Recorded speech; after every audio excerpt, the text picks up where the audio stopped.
Are you ready to seriously make some money? Well, if you are, you're going to really enjoy this podcast. They go into AI, marketing, branding. And who are they? It is Tom Ferry, the founder of Tom Ferry International, and Josh Altman, the celebrity real estate agent with the Altman Brothers of Douglas Elliman. And they spill all their secrets about how agents can be successful in the next year. And a special thanks to HomeBot for sponsoring the RealTrending podcast. So I've got two industry greats on the podcast today. I want to welcome Tom Ferry and Josh Altman to the RealTrending podcast. Well, thank you. I would say three greats. We were just saying this offline, Tracey. Like, you've interviewed everybody and you've been a legend in the space forever. So thanks for having us on the show. Good to see you again, Tracey. It's only been, 8-10 years? Exactly. I know. It's been a while. You said I had baby Josh on the show when I interviewed you. Oh, now I've got grown up Josh. Yeah. Now you got grown up Josh, tired Josh with two kids. Yeah. Well, I'm going to start with Tom. So obviously you and Josh have both built powerful brands based on performance, and you're partnering up right now. So what gap did you see in the market that led to this partnership? So I've been obviously admired Josh for a long, long time. And it was probably, I'm thinking, Josh, maybe 2 years ago, your wife and my wife were all walking Balboa Island, ran into each other. And I said to my wife, Josh lives in Newport. We should do something together. And then, Josh, you should really tell the story because I know why I did it. But Josh gets all the origin of this. It's kind of a love fest with Tom and I. Look, even in real estate, as far as agents go, I've at a point now where I respect the competition, right? I respect the people I go up against all the time. Tom is a little different because he's not on the agent side, but man, do I respect what he's done for our industry and also a lot of the people that also work for me and with me. And so over the years, we've kind of missed each other on stage a lot, doing different speaking engagements around the world. An opportunity came up and, it's all about timing. It's just like in real estate. It's all about timing. I spoke at Tom's global event, which was insane. It was like 7,000 people in the crowd, another 15,000 or 20,000 online. And I look at Tom, I'm like, man, can we do something? And that was it. And what's cool about it is we're so alike, right? But we're also so different in our process to get to the same place. And that's what I like about it. So why don't you explain to the audience who might not know what we're talking about, exactly what you're doing together? So obviously, we built a large, and thank you guys for always the recognition, a large coaching and training business. And what we saw that was missing was, I've got all these amazing coaches in 4 different countries. We've got clients in 29 countries around the world. It would be really fun for us to say, let's take someone like a Josh, right? Josh does $4.2 million a day in sales every day, 365 days a year. He's built this incredible empire. And when he came to me and said, I want to do training for like every agent around the world at a super low cost, because what I want to do is I want to open up my playbook and I want to show them everything I've done to get here. I was like, I'm in, let's go. So Josh is the face. Josh is the star, right? My company just knows how to package and organize and market and, do the customer service and the billing stuff. So even in a few days, Josh Altman is going to get in front of a bunch of our clients now, our combined clients, and say, this is my entire listing presentation. If I'm going up against on a $2 million condo or a $150 million appointment, this is the process that I use. And I think what that means to the listener is if you can step into the mind of someone doing $4.2 million a day in sales, there is so much to learn from that person. But more importantly, we all know, and it's cliche, it's motivational and stupid, but success leaves clues. So if Josh shows this to high-end sellers and it gets him the listing, then I'm going to be inclined to cut Josh's head off, put my head on, change maybe the company name and add it into my listing presentation. Instead, we're going to do, Tracey, literally everything in his business over the next, say, 12 to 18 months and literally break down everything that he's doing so the everyday agent can take that information and go, I'm stealing that. That's what it's all about. And this is for someone, whether they have a $200,000 listing or a $20 million listing, correct? Or $200 million listing. Yeah. I mean, it's interesting when we look at Josh, we just launched a couple of weeks ago. And we've got, call it sub 300 new, clients, the goal is, could we help 15,000 people on a monthly basis? R&D, which, Tracey, I call that like rip off and duplicate the best of what Josh does. Josh, Yeah. And for, Tracey, for me, it's about timing, right? I've done a lot of what I want to do and accomplish in my career. Of course, I'm obsessed with what I do, and I'm constantly going to go to battle every day for these listings and to sell these houses. But there was a time when I wouldn't do this because I didn't want everybody to know what I was doing. And I think that's really important. It's like, for instance, like Tom said, I'm just going to show my listing package to everybody because I want to, and it's going to help people. It's going to help them achieve what I needed when I was in the business in 2007. I just lost everything, and the economy just collapsed. And I decided, okay, I'm not going to be a mortgage broker anymore because I can't sell a loan. So now I'm going to be a real estate agent. And man, if I had this stuff at that time, I would have achieved a lot more success in a quicker time frame. And I'm happy to do that now. The coolest part for me, out of the 100 or so agents that work for me from LA, OC, San Diego, Scottsdale, or Vegas, the coolest thing is seeing these people come in the door, being okay real estate agents. I saw something in them, whatever it may be, and now they're selling 200 million, 300 million a year, and I've seen them come up. That at this point in my life, just because I feel like everything in my life, I'm a dad too, because I have children. I feel like I'm the father of their success with this. And that is the coolest thing. That's better than any other commission. And so really, that's why the timing works with Tom and everything. Yeah, it's that servant leadership, right? You enjoy bringing other people up. And I love that it's accessible to all agents, because coaching can be expensive and not always accessible to agents who are just starting out or, not really selling a lot. So I thought that was a really cool idea. Yeah. And look, that approach was like this. No crazy contracts, none of that stuff. I said to Tom, and we both agreed very quickly, listen, people want to be there. Great. If they don't anymore, all good. Much love. Have great success. This is not my business, so to speak. Like, I'm still going to sell $4 million a day of real estate like I did for the past 2,000 days. Like, that machine is still going to happen, and I'm still going to do my thing. If people want it, I'm going to give it to them at such a level that it's everything that I've done exactly in my playbook to get to where I am, minus the TV show, and you don't need the TV show. Yeah. Yeah. I think the TV show is one of those difficult things to get. So it's not like anybody can do it. I want to pick your brains a little bit about agent success. And I'll start with Tom. What do you see as the biggest mistakes agents make that hinder their success in real estate? So you and I both know, and Josh certainly knows this, there's levels of agents. Mm-hmm. So if I was just going to speak to the first 6 months of this year, 6% of the real estate agents in the US, like Josh, controlled 60% of the listings sold. Mm-hmm. And 23% of the agents did the balance of the 40%. So you're really looking at, call it 90,000 agents that are controlling the list side. And Tracey, you and I both know, Josh certainly knows, teams skew the numbers, brokers skew the numbers, business partners skew the numbers, but we're still talking about a very small category of agents that are controlling the industry. That group is very different from the 71% that are missing the market on the listing sold side of the business. They can maybe be great with buyers, but they're missing the controlling element, which is the listing side. So I would say for the best, the 6 and the 23%, the biggest mistake that we're seeing right now, and I have data to back this up, is they're not following up enough. That they've figured out, like Josh is in the media and marketing business, and his product is houses. Yeah. Right. I'm in the media and market business, and my product is events and training and coaching. So these agents have figured out how to get a velocity of leads and opportunities, and they've got multiple ways that they generate clients. But without saying the client's name, because he'd probably kill me, one of my clients, he was at September of this year, he's at 1,200 transactions for the year. So he's running a team.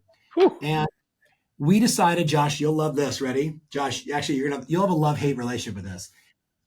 We looked at every agent that did a single party show agreement in the first, call it 9 months of the year, right? Technically 8 because it was kind of beginning of September. And then we did an MLS search to see, did any of those people buy a house from someone else? So they're at 1,200 transactions, but they lost 518 transactions. So they signed a single party show agreement. And then Josh, they bought a house from somebody else. Crazy. I mean, first of all, the gentleman that is running this team is tomorrow's Veterans Day. He's a veteran. Mm-hmm. I was like, when I told him, I'm like, do you have a gun in the office? I'm going to tell you this number that we just discovered, but you're going to kill somebody. Here's my point. Sales cycles are longer than they've ever been because of, inventory, because of, the cost of money, real estate, mortgages, etc. Follow-up for the best agents is the single biggest issue. For everybody else, it's they're not doing enough marketing and lead generation. We look at all the data right on whether it's Zillow or Sold or Realtor.com, Google. Everybody's converting between like 1% and 3% when you look at the numbers. What that tells us is the leads aren't bad, right? We just need a lot more of them. So if I'm in that other category and I want more listings, I've got to have AI doing my job. I've got to be thinking about expired listings starting in January, the $2 billion commission jump ball of all those properties, Josh, that are about to expire, that your team should get every one of them. They need to be thinking about more consistency, marketing, and lead generation. So long answer, it's very bifurcated. Mm-hmm. This group needs to follow up. This group needs to market. Great. Josh, do you have any comments on that? Yeah, I mean, look, it's funny. Tom knows statistics better than anybody I've ever met. You see, I'm the guy who just goes, 5% of us sell 95% of the business. That's it. It's very simple. Like out of 100 agents, I know the 5 that do every deal, and that's that. But I will tell you, look, the difference of what I call the hitters and the non-hitters is very simple. It's discipline, right? Discipline is huge, especially when you get up to the cream of the crop when it comes to agents. These agents are disciplined. They also, their brand, their job, their brand, everything, they're a walking billboard for their business. And everything they do reflects on their business. You have to be obsessed with what you do when you start to get to the upper echelon of those levels. But it's what Tom said is statistically exact. And what I like about the way that Tom and I look at things is we can sit in a room and he has that approach of the coach and I have that approach of the agent. Most of the stuff we do agree on, but there's a lot of things we don't agree on, which is also what I like because it gives these students 2 different angles, which I love. But yeah, look, at the end of the day, this program that we've put together and have Tom, running the back end of it, especially because that's important for us. That's important as far as, you get one reputation in our business. And I can tell you from what I've seen over the years, the reputation of a lot of people that are in the coaching side of the business, that's not what I want. That's not where I want to be. So it's we had to be very particular about who we partner up with. And so that's why we did choose to do it with Tom and his company. And it's great. And we're having a lot of fun. It's a lot of work.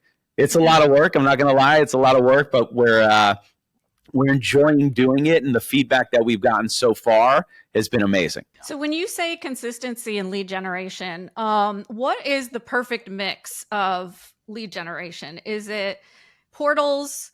Is it your own sphere? Is it your database? What is that perfect mix?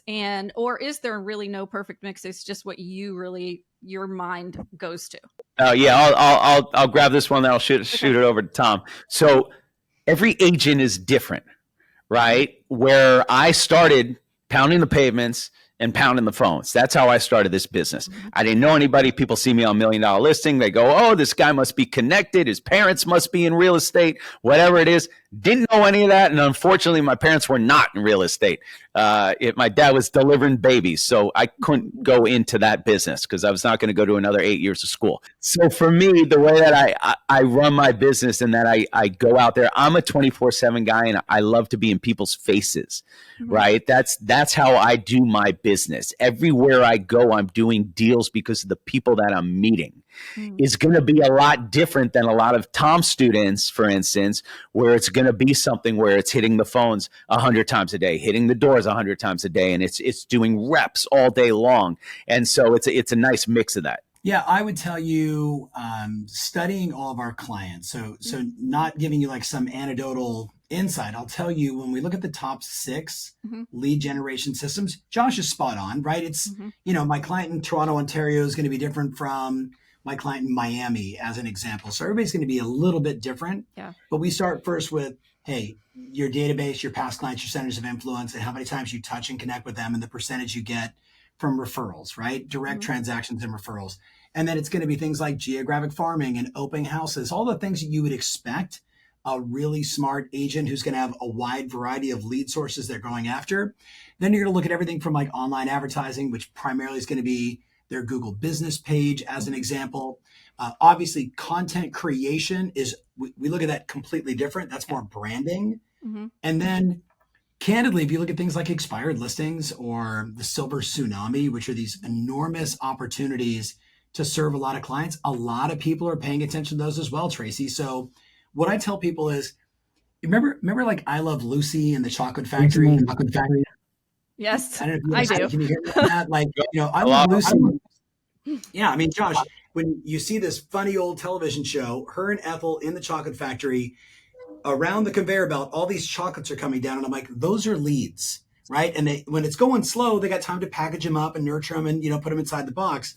What I'm telling people today is you need to have way more marketing, way more leads today than certainly you did in 21 or 22, right? So you got to turn up the volume on all your marketing. So you got so many chocolates coming down the conveyor belt, you got options, right? And you got more choices. So I would just tell people, like, whatever you're currently doing that's working, double and triple down. And then the one thing that everyone's going to miss if they don't pay attention is the GEO, the AI search game. So we do a lot of work on build your profile the right way, make sure you're on all the right sites, and then ultimately make sure that the search engines, in this case, the AI, right, the GEO, you're the agent that's showing up. Josh was super fun. I'm like, hey, Josh, congrats. I was like, who's the best agent to list my house with in Beverly Hills? And as long as you're in the top 2 or 3, you're winning. Yeah. Yeah, I know we've worked really hard at RealTrends Verified to make sure those agents get, noticed in search as well. So yeah. 100%. So what I know Josh is probably, well, I don't know, but I could guess Josh's answer on branding. So I'm going to go to Tom on this one. How important is content creation to branding? Do you have to do it as an agent? I can only think of a few agents. Kurt Rappaport, right? Like Josh, like I don't think I've ever seen a photo on anything with him. I can think of another agent, Rob Guillaume in Newport Beach and Laguna, but they're like the total one-offs. For everybody else, when you look at all the early studies and even the most recent studies, consumers have, let me back up. When it comes to seeing a house, Josh, don't be offended, they'll let anybody open a door. But when it comes to listing my house, then it's like, okay, I'm on the west side of LA. There's only 2 or 3 agents I want to talk to, and I want to talk to all of them. And I'm looking at their brand, their reputation, their social content. What are they saying? How many reviews do they have? Because sellers are going to be much more analytical. So if I want more sellers, I've got to be positioned in the search game, the GEO game, and yes, in the branding game. And that means a lot of content. Yeah. Josh, why don't you tell me what you think of that, and what are you doing from a branding perspective now that your brand is pretty established? Well, look, you have to be a chameleon in this business, especially with everything changing so fast. And I think that's something that my brother, my wife, and I, because we're all partners, what we pride ourselves on being, as everything has changed over the past, decade or so. When it comes to AI, you all of a sudden have to become an AI expert. When it came to YouTube, you had to become a YouTube giving tours of housing expert. I mean, whatever it may be, we did all of it. It constantly changes. And yeah, it's an investment. Right? Trust me, if it was up to me, I would just sit back and sell houses and, shake hands and we got a deal.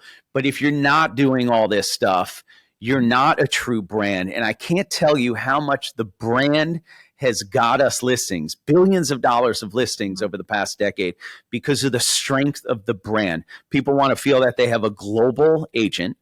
Okay, because all you need is one person to buy a house, especially now that the world of real estate, the local world of real estate has become a global world of real estate with buyers coming. It's not just, people locally looking anymore. So you constantly have to be evolving. You constantly have to be investing in different things when it comes to social media, AI, and all that type of stuff. And you got to be a chameleon for sure. So Josh, thinking of like the average agent who isn't selling as much as you or anywhere close to that, who doesn't have a team who can help him or her, what is the first thing that they can do to really start their branding while still balancing that with actually generating their leads and selling? Well, you're going to laugh. First, the best thing about social media, it's free.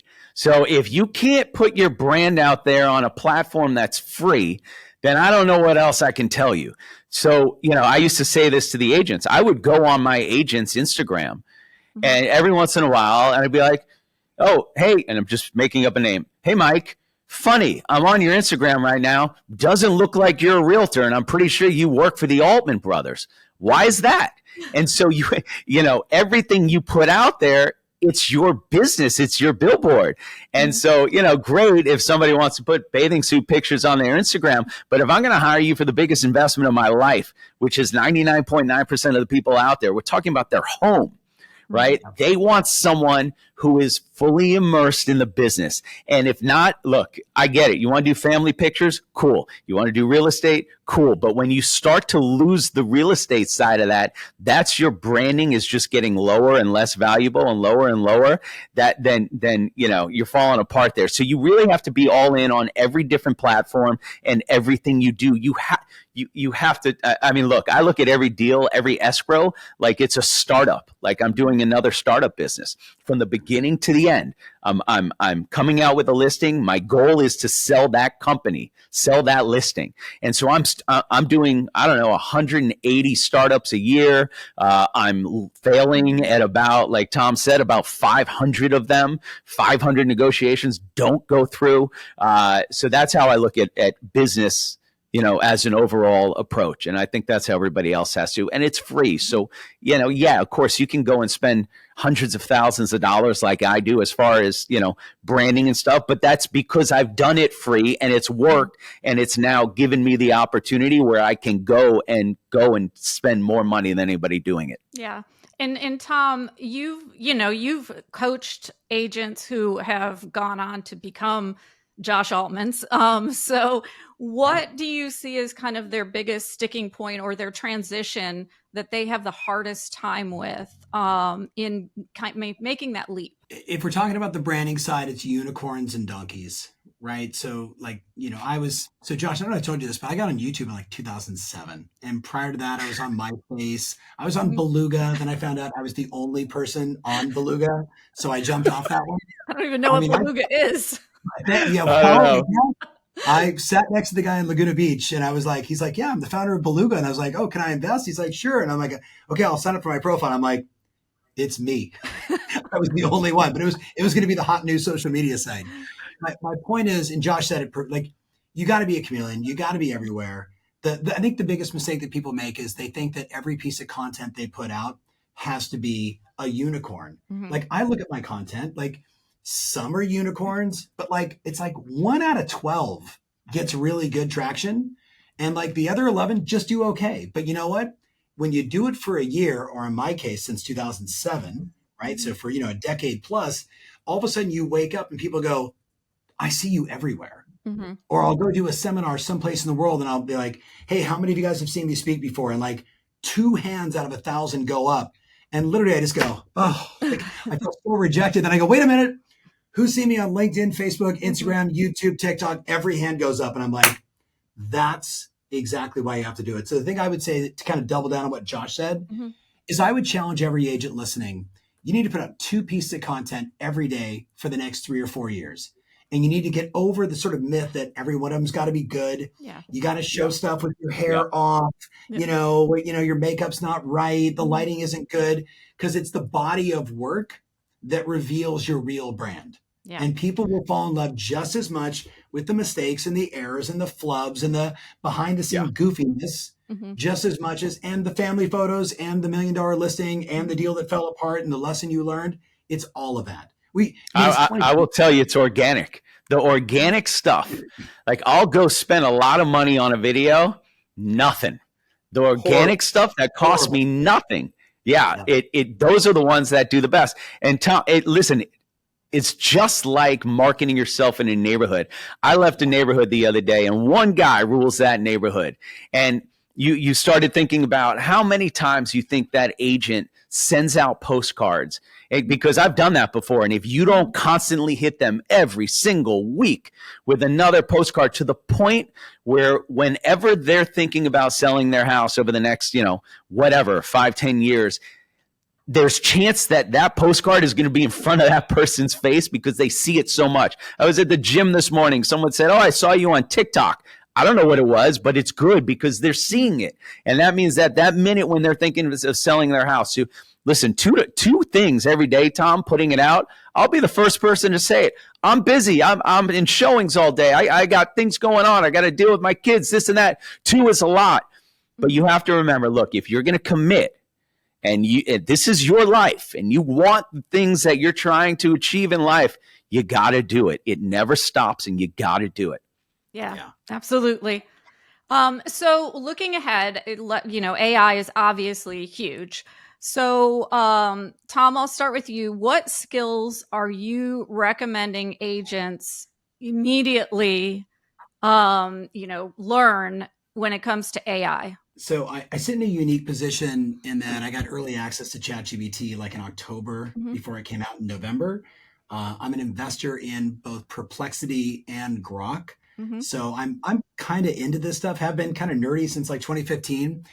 It's very simple. 3 things that every agent should do. Number 1, look at your bio. If it doesn't tell me your first name, your last name, if you like cats and wine, get that out of your bio. Because no one's like on an AI search going, I need a cat lover who enjoys Chardonnay. Like that's not what they're looking for, right? They're looking for like Josh. So I'm looking at Josh right now. I'm actually, because I follow Josh. Here's the adjustments. So here's what he has right. He has his name, right? He has the fact that he's a real estate agent, that he, Bravo, $1 million real estate, all good stuff. Offices in LA, OC, San Diego, Arizona, Nevada. That's good. So it shows where he works. Then he has, here's an email address if you want to connect with us. That's good. I would add his cell phone inside there. And Josh, I would add the number of reviews you have. And this is where it gets interesting, Josh. You're not going to do it. Somebody else on the team will do it. They also need to have how many transactions and volume he's done lifetime and year to date. And the reason why is the AI. Yeah, you're fired. How come my cell phone is not there? I don't understand. Exactly. The AI is lazy, so you got to give it exactly what it's looking for. So that's the first thing. All the bios have to be redone. Second thing, you got to go through, Rate My Agent, Fast Experts, Sold.com, Real Trends, Real Verified is always on my list. I give you guys a shout out every time. You need to have that bio done everywhere. And then here's what's interesting. So, Tracey, I don't know if I should share this. Oh, you have to. So, no, Josh, you're going to laugh because, Josh, you're going to do this. So I'm leading this mastermind. I'm in Studio A and Studio B in my office in Dallas. And I got like 35 people there. And the night before, we're all having dinner at my house. And I say, hey, you guys were all with me in August, Josh, myself, and had this great rockin' event. And I said to you all, if you go to answerthepublic, right, .com, I don't know the company, but if you type real estate in, it's going to tell you 2,780 questions consumers are asking across TikTok, Instagram, YouTube, et cetera, and you should have a 300 to 500 word blog written on every one of those. Post 3 to 5 a day on LinkedIn, post 3 to 5 a day on your website, post like 3 to 5 on your Google business page, and you're going to basically give the algorithm of AI that you're the obvious choice. So I'm with a bunch of my clients and I'm like, so how many of you guys have done it? They're like, oh, we started, it's already working. I'm getting calls and people are telling me, oh, I found you on ChatGPT. And Tracey, they're all saying the same thing, Josh. They're like, it feels kind of weird. Like it's like early dating on dating apps. They're like, how did you hear about us? Oh, I was on Perplexity. And like they feel weird. But here's what we know. We all saw the same stat. 82% of consumers are now searching for houses and real estate agents on the market using some form of an AI tool. So here's the fun. So Josh, you'll love this. One of my clients, Mo, says, yeah, I know you said do 3 to 5 a day. He's like, so I'm sitting in my house. He lives in like Surrey, BC, Canada, I think like Vancouver. And he goes, and I'm having a glass of wine. And he goes, I get like the first 500 questions and I say, write me a, 300, 500 word blog. He uses my little, like prompt. And he goes, and starts spitting out these blogs. And he goes, and I have another glass of wine, then another glass of wine. Then I finally said, screw it. And he put all 500 blogs, not even reading or editing them, on his website. And what he did is he told everybody in the room, he goes, look, no one goes to my website. I was only doing that to feed the generative search, to feed the GEO. And I'm like, and what happened? He goes, well, if you go on your own phone's going to be biased. It's going to say Josh Altman's the number one agent, right? I love you, Josh. And, because I'm on your phone. But if you go to somebody else's phone, all of a sudden he's either number one or number two ranked in his marketplace. And he was not there prior to doing that assignment. Now, am I recommending, Josh, that like Tracey, people start uploading 5 unread, unedited blogs? No. Maybe. Maybe I am because it would be the fast hack. But I actually do think slow and steady always wins. Take the time, edit it. It's your brand, right? Like, are all real estate agents. I love that. I love that. Like, Todd, every real estate agent on planet Earth should just send Tom a check right now for giving that information. My gosh, Tom, some stuff you just should keep to yourself. I'll save it for our clients, Josh. Josh, how are you using AI in your business? Hold on. I'm downloading 500 things on my website right now. Hang on. Yeah. Jeez. Your team's already started on them, right? Yeah, well, it's so funny. So yes, I've now become very quickly, just like everything in my life, obsessed with AI. Of course, in the beginning, just like everybody else, I was like, nah, I'm good. It's just another thing I got to learn. We did actually just go out because, look, the AI programs are changing so fast. It's literally every single week. We went out and we hired somebody full time that is an AI specialist in our office. You have to do it. The sellers, which is really interesting, they're catching on. They haven't specifically caught on yet, but even just dropping AI in the listing appointment is such a valuable thing. Whether you do anything with it or not, it's almost been like, ooh, you do AI? Tell me about it. And, like, hey, like, look, I just got a $35 million listing and they were talking, it's a horse property. And they were talking about, can we, maybe hire horses? I said, I got one better for you. We don't have to hire horses. I'm going to put horses in it and they're going to look like they're real. Like, for instance, we have a listing in Coto de Casa for $125 million. I called around to helicopter companies and it cost me $8,000 to get a helicopter to land in the front lawn. It's annoying because right after that, we hired the AI guy and he's like, why'd you pay $8,000? I could have just landed a helicopter right in the front lawn. I said, come on, man, why are you telling me that right now? And so he redid it with people getting out in tuxedos. I go, oh my gosh. But it's really incredible the things that you can do. And look, again, in my business, I got one job, and it's to sell the house, and it's get as many eyeballs as possible to see that property. And all of that can be accomplished with AI. I've actually planned our last 3 trips with it. Just, we have one coming up right before Christmas, and it's, part shopping, part, sightseeing. And I've already planned daily agendas and itineraries for it with shops that, like, I did whole searches on what exactly we were looking for and stuff. So yeah, I love it. Love it. I think the big next move for everybody is to realize how antiquated Google is. Even with Gemini coming on board, thank goodness they did that, because otherwise, my goodness, fax me something. That's where Google was sitting in my mind. But now what we're seeing is everybody's talking to the AI. And I think that's, again, like, I'm biased because I love Grok for sort of truth and Perplexity for easier search. But, whichever one you pick, try just conversing with it more. Yeah. Because what you're tapping into is all of the data around the world, the smartest people on the planet. Hey, I'm building out a new platform. I'm a real estate agent in, Hoboken, New Jersey. I'm thinking about doing this, and this. But before you tell me what to do, let me tell you about my normal week and how I operate. And I've got 2 kids. And you can literally talk to it for like 5 minutes and say, now write me a marketing plan. Yeah. and it'll write you a custom marketing plan based upon you. Yeah. So I think that, I know a lot of conversation is like, hey, are real estate professionals going to be needed in the next 5 to 10 years? And my response is, yeah, they're going to. Yeah. Because it's a human experience. Yeah. But I think Josh being an AI enabled agent and every listener being an AI enabled agent, that's going to be the game changer. Yeah, absolutely. So I'm excited about it. Yeah. All right. I just have lightning round. This is like quick answer. Josh, I'm I'm showing a house right now. I'm not even here, Tracey. This is my AI. This is your AI? Yeah, this suit. It's actually I'm not wearing a suit right now. So this is a great. Yeah. No, well, it's funny. I actually had a podcast with Tamir Polig, and he was telling me that, and I said, wait, are you real or are you an AI? He goes, well, I'm real right now, but it could be my AI you interview next. So yeah, you never know. So Josh, what's one daily habit you never skip? One daily habit, visualization.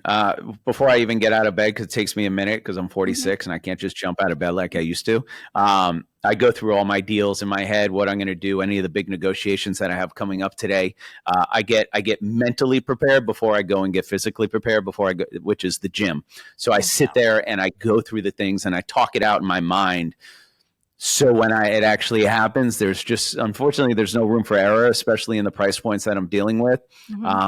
So I have a lot of conversations in my head. I would say having an outcome for everything I do. Like, whether it's, this morning in the gym with my trainer, like I want a little more flexibility and to kill this, pain I've got in my right side to, a date night with my wife. The intention is to like leave my cell phone and just be present. Yeah. Every meeting I walk into, I'm like, what is the outcome of this meeting? Because I don't want to sit in the meeting for 30 minutes or an hour. I want to get to the point, make a decision, help people move forward and get the hell out of that meeting. Yep. So I think that's probably the most important thing. And I've done that for a couple of decades. Like, what's the outcome? I pitched Tom a product years ago. Tom, you might not remember this, a couple of years ago. I've never seen, and listen, we ended up raising a lot of money for it. And we've talked to a lot of people who do that for a living. And we got on with Tom and he goes, I forgot, it was 5 questions. Answer my 5 questions and we'll go from there. And he spit it out. And at that point, he's already made a decision in the first 5 minutes, whether or not he should even continue. And I loved that. It was just so straight to the point. Yeah, absolutely. And then one book or podcast that you think every agent can consume right now. It doesn't have to be business focused, could be mindset, could be just something personal that you love. I mean, I'm a consumer of a lot of content. I'll give you 3. Okay. I would say the All In podcast. I love that. Love that one. Connection to the zeitgeist, like what's happening in the world of high tech, finance, business, AI, and humanity, right? Yep. I would say my pal David Senra's Founders podcast is absolutely extraordinary. And then I would say Invest Like the Best. Patrick O'Shaughnessy does an amazing job. And like 50 more. There's so much content out there. So Josh, what about you? Yeah, look, there's so many. I like those too. Look, for me, when I have some free time in the car, you got to realize, right? I have 140 active listings right now. I'm rolling calls. Like there's no time for that, unfortunately, for me at the moment.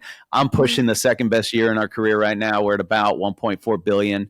I'm trying to get to the 165. It's just my podcast is my life right now. Yeah, that's great. Well, thank you guys both for joining me on the podcast today. I really appreciate all your insight and I wish you the best with your new partnership. And I'm excited to hear more about it as it proceeds forward. So, yeah. Thank you, Tracey. Thank you for having us.